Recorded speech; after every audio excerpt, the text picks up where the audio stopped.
और ये आग जल चुकी है। अब मैं इस पर गोश्त पका के उसे खा सकता हूँ। हिमालय में सफर के दौरान मुझे एक मरा हुआ शुकर मिला था, जिसका मैंने गोश्त अपने पास रख लिया था।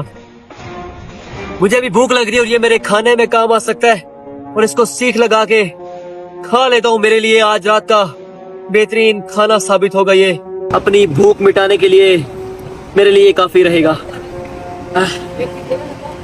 मैं इस गोश्त सारे को भून लेता हूँ, और तकरीबन आने वाले 1 से 2 हफ्तों के लिए मेरे लिए काफी रहेगा। इस गोश्त में काफी ज्यादा तादाद में रेड मीट भी शामिल है। इसमें शुतुरमुर्ग का गोश्त, ऊंट का गोश्त और शुकर का गोश्त भी शामिल है। मेरे लिए काफी लजीज साबित होने वाला है ये। और शुतुरमुर्ग का एक गोश्त मुझे मिला था, वहां से मैंने इसकी टांग काटी थी। ये भी मुझे